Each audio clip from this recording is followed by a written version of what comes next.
Welcome to make sure. Start करते हैं आज के क्लास को। तो हम लोग क्या देख रहे थे? जैनिज्म देख रहे थे। यदि बात की जाए तो हम लोग जैनिज्म देख रहे थे। चलते हैं जैनिज्म को देखते हैं। देखिए, जैनिज्म में मैंने आपको बताया था 24 तीर्थंकरा के बारे में। उन 24 तीर्थंकरों के बारे में आज फिर से आप जान लीजिए, क्योंकि उससे रिलेटेड कुछ पॉइंट आपको पता होना चाहिए। पहला हम लोगों ने किसका चर्चा किया था? ऋषभदेव का चर्चा किया था। पहला ऋषभदेव का चर्चा किया था। दूसरा किसका किया था चर्चा? अजित का चर्चा किया था। तो अजित के बारे में बताए थे। तीसरे तीर्थंकर कौन हुए? संभव। कौन हुए? संभव। संभव। यदि बात करते हैं चौथे तीर्थंकर के बारे में तो अभिनंदन। चौथे तीर्थंकर थे अभिनंदन। अभिनंदन नंदन। बात करते हैं पांचवें तीर्थंकर की, तो पांचवें तीर्थंकर थे सुमित और सुमित। सुमित। छठे तीर्थंकर थे पद्म प्रभा। पद्म।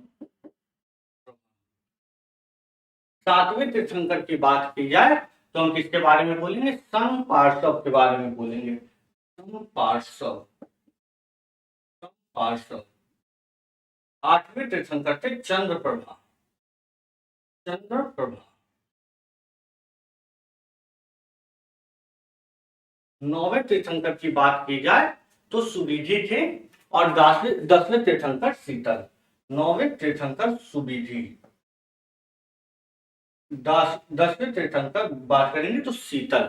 तो शीतल नाथ के बारे में हमें पता होना चाहिए। शीतल। 11वें तीर्थंकर की जब बात करते हैं हम लोग तो 11वें तीर्थंकर थे श्रेयंस।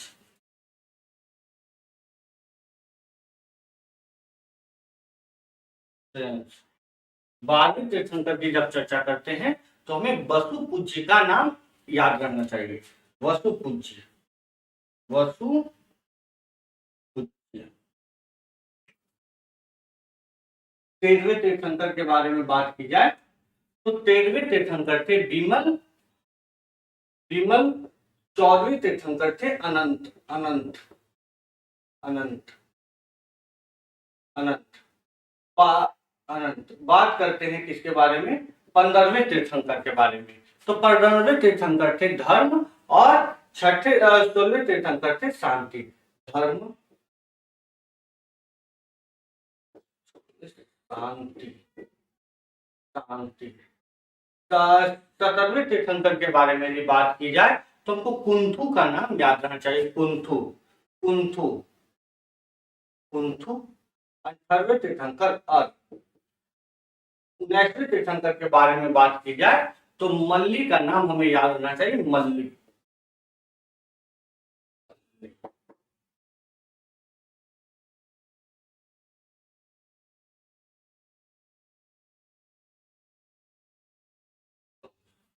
महावीर। महावीर स्वामी। 23वें तीर्थंकर हुए पार्श्वनाथ। पार्श्व। बात करते हैं पार्श्वा के पहले कौन थे? अरिष्ट नेमि थे। अरिष्ट नेमि। 21वें थे कौन? नेमि। और नेमि के जस्ट पहले कौन आए थे? सुवर्त आए थे। सुवर्त। अब इनका नाम लिखना दोबारा क्यों पड़ा? क्योंकि चीजों को यहाँ से क्या करना है, हमें समझना है। देखिए, यदि बात की जाए इन सभी तीर्थंकर के बारे में तो पहले तीर्थंकर ऋषभनाथ। बात करेंगे किसके बारे में? ऋषभनाथ। ऋषभनाथ याद रखिएगा। और पहले तीर्थंकर के अलावा 21वें तीर्थंकर कौन थे? नेमिनाथ। कौन? नेमिनाथ। नाथ याद रखिएगा। NATH होगा नाथ। तो आधा नाम लिखे तो इससे आपको याद रहेगा। यदि बात करते हैं ऋषभनाथ और नेमिनाथ की, ऋषभनाथ और नेमिनाथ को छोड़ के बाकी जितने भी 22 तीर्थंकर हुए, 22 तीर्थंकरा तीर्थंकरा, इन सभी ने निर्वाण की प्राप्ति कहाँ की? बिहार में की। तो इन सभी ने जो है निर्वाणा की प्राप्ति, निर्वाण निर्वाणा की प्राप्ति जो है, निर्वाणा की प्राप्ति कहाँ हुई? बिहार में हुई, बिहार में हुई। लेकिन अब जब बिहार डिवाइड हो गया है झारखंड से, तो झारखंड और बिहार के रूप में दो राज्य बन गए हैं, तो बोलेंगे अब ये कहाँ है? झारखंड में है। झारखंड में कहाँ है भैया? तो झारखंड में इन्होंने निर्वाण कहाँ प्राप्त किया यदि पूछा जाए तो बोलेंगे इन 22 में से 20 ने जो है 20 ने जो है जाके झारखंड में निर्माण प्राप्त किया, और वो भी कहा? सम्मेद शिखर पे। कहा? सम्मेद शिखर पे। सम्मेद शिखर। यदि बात की जाए सम्मेदा शिखर के बारे में, तो अब इसे किस नाम से जाना जाता है? पारसनाथ पहाड़ी या पार्श्वनाथ पहाड़ी के नाम से जाना जाता है। Good evening Ramesh. तो इसे जाना जाता है पारसनाथ पहाड़ी, पारसनाथ पहाड़ी के रूप में इसे जाना जाता है। पारसनाथ पहाड़ी या पार्श्वनाथ पहाड़ी। तो पार्श्वनाथ पहाड़ी क्यों कहा जाता है? तो पार्श्वनाथ के क्या लेने के बाद यहाँ पे, तो पार्श्वनाथ के नाम पे जो है इसे किस नाम से जाना जाता है? पारसनाथ पहाड़ी के नाम पे जाना जाता है। तो 22 में से 20 तीर्थंकरों ने निर्वाण की प्राप्ति सम्मेद शिखर पे किया है, ये हमको पता होना चाहिए। अच्छा, 20 ने किया है, 2 को हम छोड़ दिए हैं, ऋषभनाथ और नेमिनाथ, इन दोनों को छोड़ दिए हैं। तो 2 और कौन है जो पारसनाथ पहाड़ी या सम्मेद शिखर पर निर्वाण की प्राप्ति नहीं किए हैं? क्वेश्चन आपसे यहां पूछेगा, तो हम बोलेंगे एक तो हुए महावीर। महावीर के बारे में याद होना चाहिए, इन्होंने निर्वाणा की प्राप्ति कहाँ की है? निर्वाणा की प्राप्ति, तो हम बोलेंगे निर्वाणा की प्राप्ति इन्होंने पावापुरी में किया है। पावापुरी कहाँ पे है यदि पूछा जाए? पावापुरी ना देके ऑप्शन में यदि राजगृह दिया जाए तो राजगृह भी सही होगा। यदि करंट में यदि राजगृह यदि बात की जाए, पावापुरी और राजगृह ना देकर नालंदा दे दे तो आप नालंदा भी मार के आइएगा, क्योंकि नालंदा डिस्ट्रिक्ट में पड़ता है क्या? पावापुरी पड़ता है। तो ये चीज आप समझ लीजिए कि 24वें तीर्थंकर ने निर्वाणा की प्राप्ति कहाँ की थी? पावापुरी में की थी। ऊपर से यदि बात की जाए 24 का आधा कर लीजिए, कितना? तो हम आ जाएंगे 12वें नंबर पे। किस पे आ जाएंगे? 12वें नंबर पे।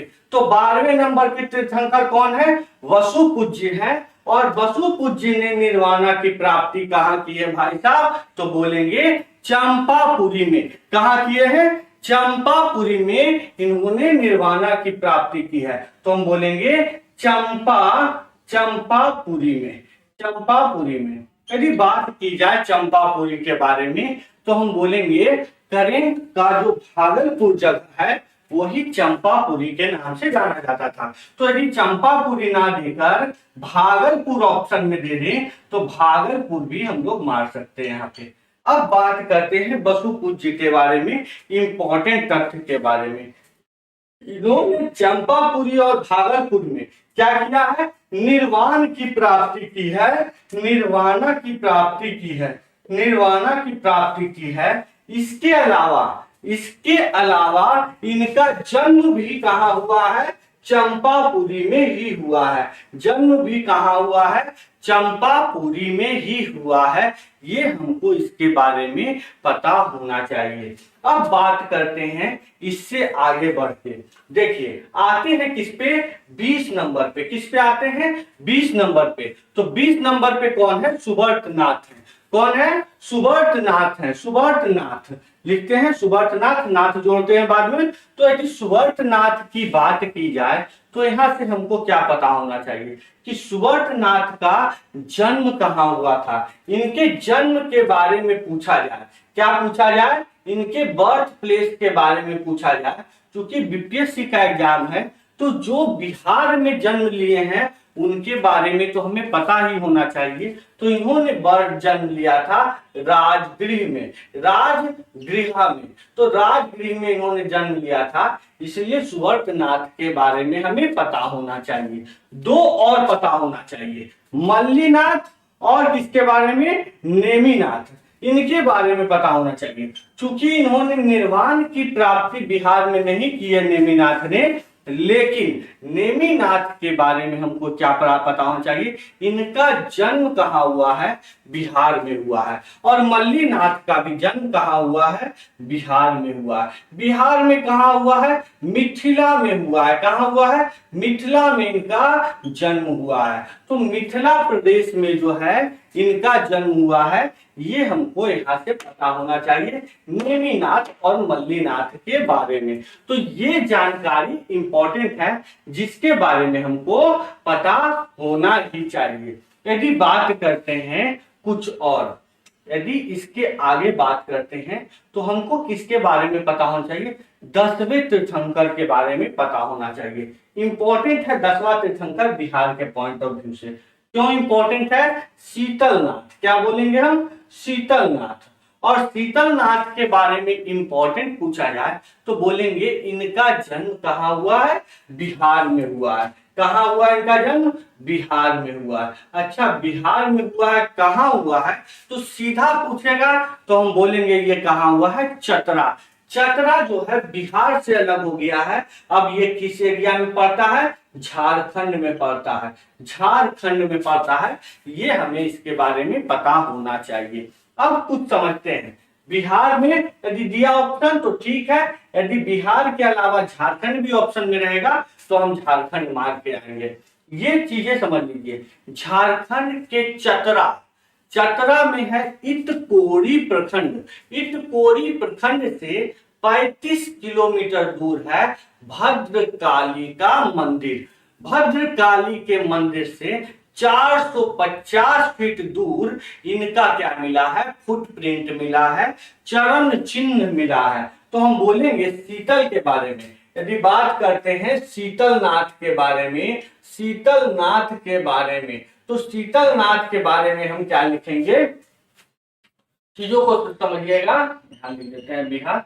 चलिए चीजों को समझिएगा शीतलनाथ के बारे में, कि शीतलनाथ का जो है वो जन्म हुआ कहाँ, चतरा में।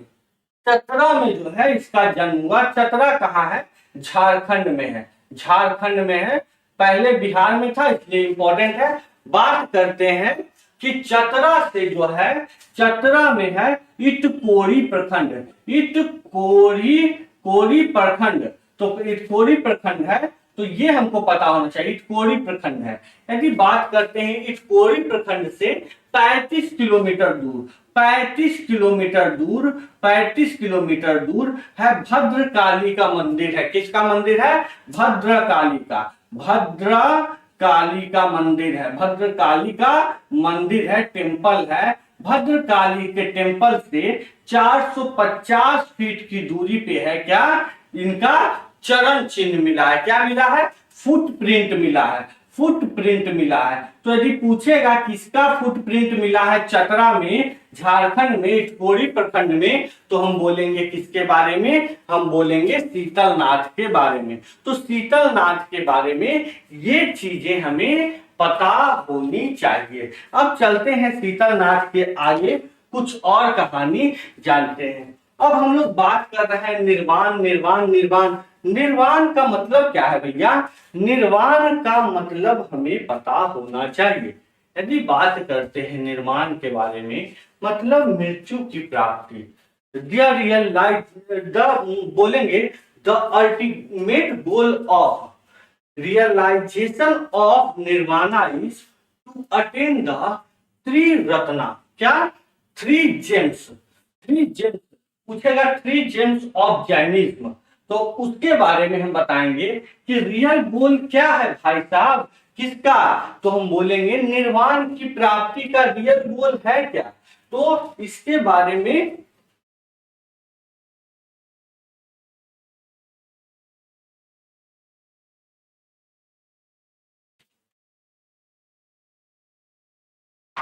कुछ चीजें समझते हैं। हम लोग को ultimate goal of realization of nirvana पता होना चाहिए, that is attainment of triratna पता होना चाहिए। त्रिरत्ना, त्रिरत्ना, त्रिरत्ना। यदि बात करेंगे थ्री जेम्स कहीं कहीं लिखा हुआ मिल जाएगा, थ्री जेम्स। तो यदि बात करते हैं थ्री जेम्स ऑफ जैनिज्म की, तो वो क्या है? तो बोलेंगे सम्यक ज्ञान, सम्यक विश्वास और सम्यक कर्म। क्या बोलेंगे? पहला है सम्यक ज्ञान। सम्यक ज्ञान, इंग्लिश में ज्ञान ऐसे ही लिखा रहता है, JNAN लिखा हुआ आपको मिलेगा। यदि बात की जाए ज्ञान, यदि कहीं लिखा हुआ मिल जाए ऐसे भी लिखा GYAN, तो सम्यक ज्ञान। सम्यक ज्ञान का मतलब क्या हुआ, इसे समझने की कोशिश करेंगे। यदि बात करते हैं सम्यक ज्ञान की, सम्यक ज्ञान का मतलब हुआ to attain the right knowledge. क्या भैया? सही नॉलेज के बारे में प्राप्त जानना ही क्या कहलाता है? सम्यक ज्ञान कहलाता है। तो बोलेंगे राइट नॉलेज। क्या बोलेंगे? Right knowledge. नॉलेज, इसके बारे में हमको पता होना चाहिए। दूसरा क्या होता है? तो हम बोले थे सम्यक विश्वास। क्या होता है? सम्यक विश्वास। तो दूसरा है सम्यक सम्यक विश्वास। विश्वास, यदि बात करते हैं सम्यक विश्वास की, तो इसका मतलब होगा राइट फेथ। क्या होगा? Right faith. राइट फेथ, तो ये हमको पता होना चाहिए। और तीसरा क्या होगा? सम्यक कर्म। क्या होगा? तीसरा होगा आपका सम्यक कर्म। तो सम्यक सम्यक कर्म का मतलब क्या हुआ कि आपका आचरण क्या हो? अच्छा हो। आप जो कर रहे हैं वो चीज क्या हो? सही हो। राइट कंडक्ट होगा। क्या होगा? Right conduct. राइट कंडक्ट या राइट एक्शन कह सकते हैं। कंडक्ट या राइट एक्शन कह सकते हैं। तो ये आपके त्रिरत्ना के बारे में आपको पता होना चाहिए।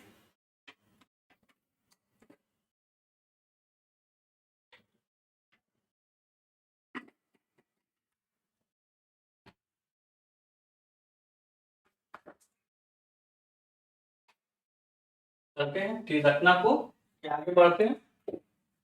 लिख लीजिएगा त्रिरत्ना आप लोग।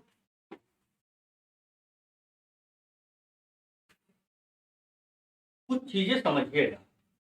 देखिए, हम लोग को जैन काउंसिल से क्वेश्चन उठेगा, जैन काउंसिल से क्वेश्चन पूछेगा।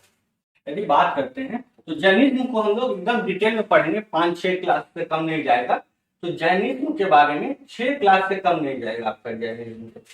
तो यदि आपको पूछेगा जैन काउंसिल के बारे में, जैन काउंसिल के बारे में, तो जैन काउंसिल के बारे में, दो काउंसिल के बारे में आपको पता होना चाहिए। प्रथम काउंसिल और सेकेंड काउंसिल। यदि फर्स्ट काउंसिल की बात की जाए, यदि फर्स्ट काउंसिल की बात की जाए, तो फर्स्ट काउंसिल का आयोजन जो है वो कहाँ हुआ था? तो हम बोलेंगे कि ये क्वेश्चन इंपॉर्टेंट बनता है क्योंकि ये हमारे बिहार की धरती पे हुआ था और पाटलिपुत्रा में हुआ है। फर्स्ट काउंसिल कहाँ हुआ है? पाटलिपुत्रा में। पाटलिपुत्रा, आज का पटना, पहले का पाटलिपुत्रा। पाटलिपुत्रा में हुआ है और इसमें जो है अध्यक्षता की थी, प्रेसिडेंट थे स्थूल भद्र। कहीं कहीं स्थूल बाहु लिखा हुआ मिल जाएगा, तो हम बोलेंगे स्थूल बाहु या स्थूल भद्र। तो ये आप देख लीजिएगा, स्थूल भद्र या स्थूल बाहु लिखा हुआ मिल जाएगा। यदि बात करते हैं स्थूल बाहु की, तो स्थूल बाहु से रिलेटेड कुछ चीजें हमको पता होनी चाहिए। उसके बारे में चर्चा करने से पहले हम फर्स्ट काउंसिल के बारे में पूरी चीजें जान लेते हैं। देखिए, इसका जो है, जब स्थूल बाहु अध्यक्षता कर रहे थे, प्रेसिडेंट बने थे, तो उस समय किसका कार्यकाल था? रूलर कौन था बात करेंगे, तो रूलर उस समय कौन थे? चंद्रगुप्त मौर्य थे। तो चंद्रगुप्त मौर्य जो थे रूलर थे। चंद्रगुप्त मौर्य, चंद्रगुप्त गुप्त मौर्य। यदि बात की जाएगी तो हमको ये भी पता होना चाहिए कि ये काउंसिल किस ईस्वी में जो है हेल्ड किया गया था। तो 300 BC, 300 BC। इसके अलावा फर्स्ट काउंसिल के बारे में हमको ये पता होना चाहिए, जैन धर्म जो है वो किस में बटा था? जैन धर्म जो है दिगंबर और श्वेतांबर में बटा था। दिगंबरा, दिगंबरा, श्वेतांबर, श्वेतांबर। इंपॉर्टेंट है यहाँ पे कि 12 अंगों का क्या हुआ था? कंपाइलेशन हुआ था। क्या हुआ था? 12 अंगों का कंपाइलेशन, 12 अंगों का अंगास कंपाइलेशन हुआ था। क्या हुआ था? कंपाइलेशन। अब इस चीज को समझते हैं क्या हुआ। देखिए, यदि बात करते हैं पहले जैन काउंसिल की, तो पाटलिपुत्रा में हुआ, जिसकी अध्यक्षता किसने की थी? स्थल भावु ने किया था, स्थूल भद्र ने किया था, और उस समय शासक थे चंद्रगुप्त मौर्य। बात करते हैं चंद्रगुप्त मौर्य के शासनकाल की, तो 300 बीसी के बीसी में हुआ था आपका first Jan council. First Jan council में जैन दो धर्मों में बटा, दिगंबर और श्वेतांबर में, जिसमें 12 अंगों का कंपाइलेशन हुआ। अब 12 अंगों के कंपाइलेशन का क्या कहानी है ये समझिए। यदि बात करते हैं जैन धर्म की, तो 14 मूल ग्रंथ थे जैन धर्म का। वो 14 मूल ग्रंथ क्या हो गए थे? खो गए थे। उसी के जगह पे जो है क्या हुआ, फर्स्ट काउंसिल में जैन धर्म को चलाने के लिए कुछ जो है नियम है, उनका कंपाइलेशन किया गया, और वो 14 अंगों में इसका क्या किया गया? कंपाइलेशन किया गया। यदि बात करते हैं किसके बारे में? श्वेतांबर के बारे में, तो हम कह सकते हैं कि 12 अंगों का, 12 उपांगों का, 10 प्रकीर्ण सूत्र का, 6 क्षुद्र सूत्र का, छेद सूत्र का, और 4 मूल सूत्र के साथ साथ 2 कुलिका सूत्र का क्या हुआ था? कंपाइलेशन हुआ था, जिसके बारे में हम आगे चर्चा करेंगे। लेकिन अभी ये जान लीजिए, यहाँ पे स्थूल भद्र का नाम आता है। किसका नाम आता है? स्थूल भद्र का। चूंकि स्थूल भद्र का नाम इंपॉर्टेंट है, किसके पॉइंट ऑफ व्यू से? बीपीएससी के पॉइंट ऑफ, बिहार के पॉइंट ऑफ व्यू से, क्योंकि बिहार में इनका समाधि स्थल माना जाता है। तो स्थूल भद्र का समाधि स्थल के बारे में पूछा जाए, इसके बारे में, स्थूल भद्र के समाधि स्थल के बारे में पूछा जाए, तो बोलेंगे कहाँ है भैया? गुलजार बाग में है। कहाँ है? गुलजार बाग में है। गुलजार बाग कहाँ है भैया? तो पटना में है। कहाँ है? पटना में है। ये हमको किसके बारे में पता होना चाहिए? स्थूल भद्र के बारे में पता होना चाहिए कि इसका समाधि स्थल गुलजार बाग पटना में है। ये इंपॉर्टेंट क्वेश्चन यहाँ से बीपीएससी के पॉइंट ऑफ व्यू से बनता है। यदि बात करते हैं इसके आगे बढ़ते, तो हम लोगों ने क्या पढ़ा कि 12 अंगों का क्या हुआ है? कंपाइलेशन हुआ है। तो वो किसी भी एक अंग को उठा के दे देगा और ऑप्शन में दे देगा कि ये क्या है, अंग है, उपांग है, या कुछ और है। या ये दे सकता है 12 में 3 अंग दे दिया आपको, चौथा और ऑप्शन में दे देगा ऑल ऑफ द एबव, या एक अंग दे देगा, बताएगा कि इनमें से कौन सा अंग है, आपको छाट के बताना है। तो उन 12 अंगों के बारे में हमको पहले पता होना चाहिए। तो 12 अंग, यदि 12 अंगाज की बात करें, तो 12 अंगाज के बारे में हमें पता होना चाहिए। पहला अचरांग है। क्या है? अचरांग है। पहला है अचरांग। यदि बात करते हैं तो आपको ये लिखा मिलेगा अचरांगा, तो ये आपको लिखा हुआ मिलेगा। तो हिंदी में भी लिख देते हैं ताकि आपको अच्छा से समझ में आए। अचरांग क्या होगा? अचरांग है पहला। दूसरा यदि बात करते हैं तो सूत्र कुंडक है। क्या है? सूत्र कुंडक है, जिसके बारे में आपको पता होना चाहिए। तो बात करते हैं क्या? सूत्र, क्या बोले हम? सूत्र कुंडक बोले। तो सूत्र,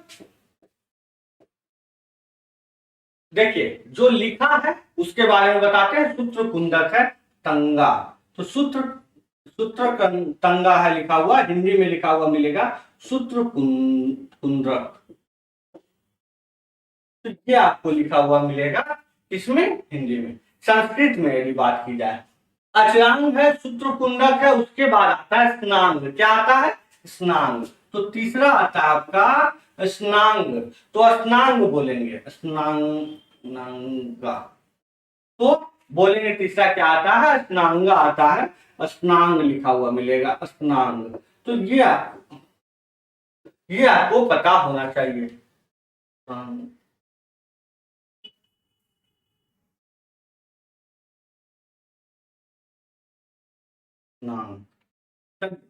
चौथे की बात करते हैं तो इसके बाद आता है समवायांग। क्या आता है? समवायांग। तो समवायांग देखते हैं। यदि बात करते हैं समवायांग की, तो यहां लिखा हुआ मिलेगा समवायांग, वायांगा। समवायंगा।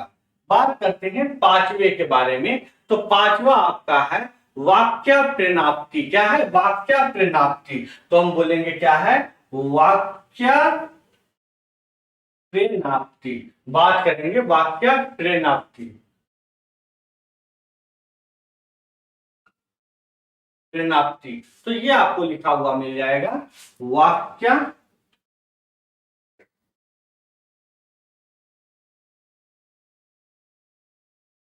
प्रेरणाप्ति। इसके बाद जो है छठे के बारे में बात करेंगे। तो धर्म कथांग लिखा हुआ मिलेगा। क्या मिलेगा? धर्म कथांग। धर्म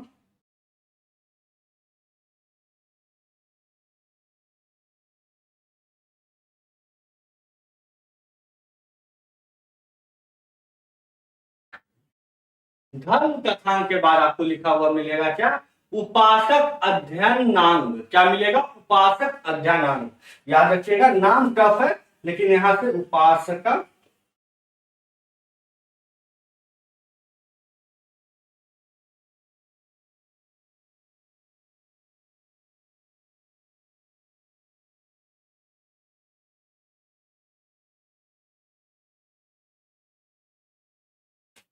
इसके बाद मिलेगा आपको लिखा हुआ अंत कुरु दशांग।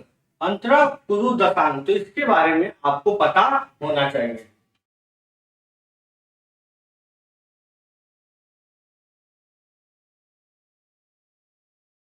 देखिए, जो लिखा हुआ मिलेगा यही लिखा आपको मिलेगा। हिंदी में आपको बता देते हैं क्या लिखा हुआ मिलेगा। अंतर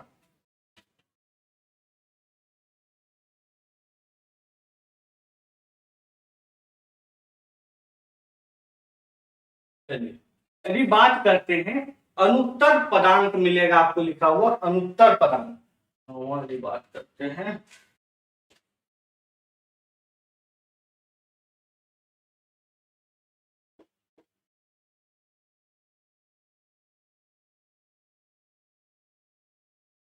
बात करेंगे किसके बारे में? अनुत्तर पदांक के बारे में।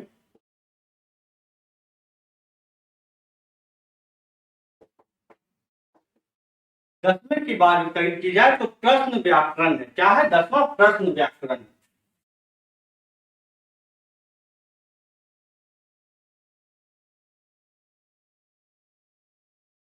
प्रश्न यदि बात की जाए 11वें के बारे में तो विपाक सूत्रांक मिलेगा। विपाक सूत्रांक। तो हम बोलेंगे क्या है? विपाक।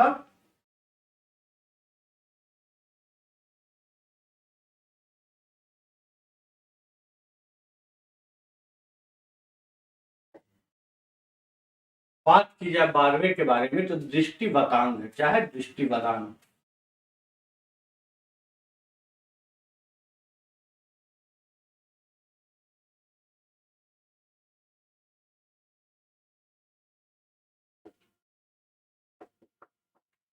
देखिए, ये 12 अंक के बारे में आपको पता होना ही चाहिए। यहां से यदि बात की जाए तो क्वेश्चन किस तरह से उठ सकता है। इनमें से मान लिया जाए एक ये दे देगा अनुत्तर पदांग दे देगा और बोलेगा इनमें से कौन सा क्या है? अंग है, ये बताइए। तो आपको जब इन 12 के बारे में थोड़ा बहुत भी आइडिया रहेगा तो आप क्या कीजिएगा? ऑप्शन मार के चल जाइएगा। तो इसलिए इसके बारे में हमें पता होना चाहिए। मेंस के पॉइंट ऑफ व्यू से इसके क्या कर सकते हैं? यदि पूछ देगा तो लिख सकते हैं। बात करते हैं अब जैन साहित्य के बारे में। यदि बात की जाएगी जैन साहित्य के बारे में तो जैन लिटरेचर के बारे में बात करते हैं तो हमको क्या पता होना चाहिए कि जैन लिटरेचर में जो है ऐसा लिखा हुआ मिला है। कितने अंग है? 12 अंग है। 12 अंग। 12 अंग। इसके बाद यदि बात की जाएगी तो 10 प्रकीर्ण सूत्र। 10 प्रकीर्ण सूत्र बात की जाएगी। इसके अलावा 6 छेद सूत्र। 6 छेद सूत्र।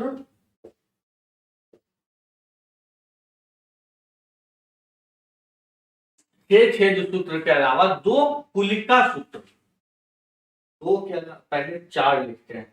6 छेद सूत्र हो गया। उसके बाद 4 फिर 2 लिखेंगे। 4 मूल सूत्र।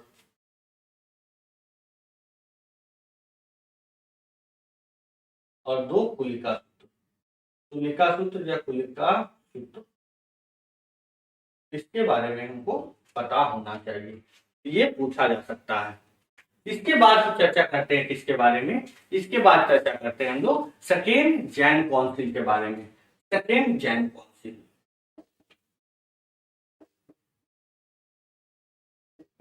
इसे आप लोग लिख लीजिएगा।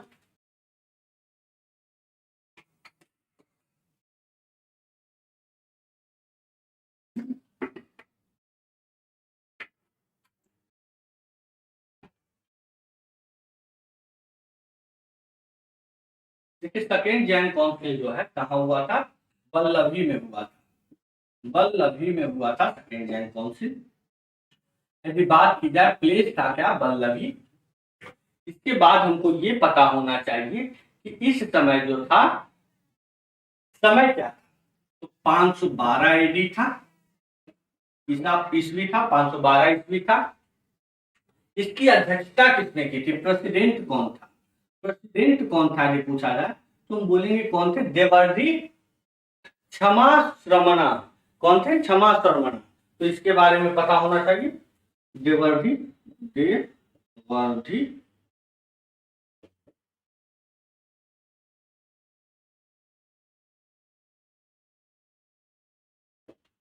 इसके अलावा यदि बात की जाए उस समय के शासक कौन थे, तो ध्रुव सेना प्रथम थे। कौन थे, ध्रुव सेना प्रथम।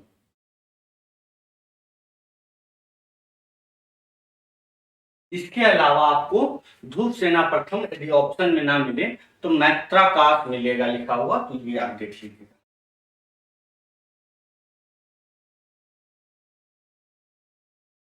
इसके अलावा बात की जाए तो यहाँ पे जो है फाइनल कंपाइलेशन हुआ था 12 अंगों का और 12 उपांगों का।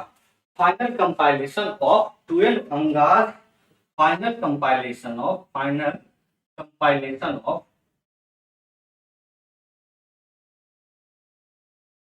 अंगास and 12 उपांगास। बोले 12 अंग और 12 उपांग का क्या हुआ था, कंपाइलेशन हुआ था। ये सेकेंड जैन काउंसिल के बारे में हमें पता होना चाहिए। तो ये बेसिक जानकारियां थी, तो इतना आपको याद होना चाहिए। 12 अंग याद होना चाहिए, 24 तीर्थंकरों का नाम होना चाहिए यार। यदि 24 ना याद हो तो पहला और 21वां को याद रखिएगा, क्योंकि इनका जो है निर्वाण बिहार में नहीं हुआ था। बाकी जो है 22 में 20 का निर्वाण जो है वो सम्मित शिखर पे हुआ था। तो 20 का नाम नहीं याद है तो 2 का नाम याद रहना चाहिए, महावीर स्वामी का और वसुपूज्य का। वसुपूज्य का निर्वाण भी चंपापुरी में हुआ था, जन्म भी चंपापुरी में हुआ था, इसलिए वसुपूज्य को याद रखना है। सुवर्त का नाम याद रखना है, विश्व तीर्थंकर, क्योंकि इनका जो है जन्म कहाँ हुआ था, राजगीर में हुआ था। मल्लीनाथ और नेमिनाथ का नाम याद रखना है, क्योंकि इनका जन्म कहाँ हुआ था, मिथिला प्रदेश में हुआ था। तो ये चीजें जो है हमें पता होनी चाहिए और इतना जो है याद होना चाहिए। 3 बात करते हैं अल्टीमेट गोल ऑफ, हमको त्रिरत्ना के बारे में पता होना चाहिए। Ultimate goal realisation of nirvana के बारे में पता होना चाहिए, या 3 जेम्स का लीजिए। Jain council first and second के बारे में पता होना चाहिए। जैन काउंसिल फर्स्ट के समय में क्या हुआ था ये भी पता होना चाहिए। 12 अंग कौन कौन है ये पता होना चाहिए। 12 अंगों के अलावा और क्या क्या है, तो छेद सूत्र, प्रकीर्णन सूत्र, मूल सूत्र, कुलिका सूत्र, ये सभी के बारे में हमें चर्चा पता होना चाहिए। बाकी चलिए कल के क्लास में करेंगे चर्चा, तो इतना याद रखिएगा। मिलते हैं नेक्स्ट क्लास में, थैंक यू। 6 क्लास 7 क्लास जाएगा आपको जैनिज्म में, 6 से 7 क्लास मिनिमम जाएगा, क्योंकि डिटेल में पढ़ेंगे ताकि आपको बीपीएससी के पॉइंट ऑफ व्यू से एक भी क्वेश्चन, क्योंकि जो है बीपीएससी का चेयरमैन बोल चुका है कि सतही ज्ञान से क्या काम नहीं चलेगा, और ये कुछ सतही ज्ञान से क्या है, अंदर की चीजें हैं जिसके बारे में हमें पता होना चाहिए। चलिए थैंक यू।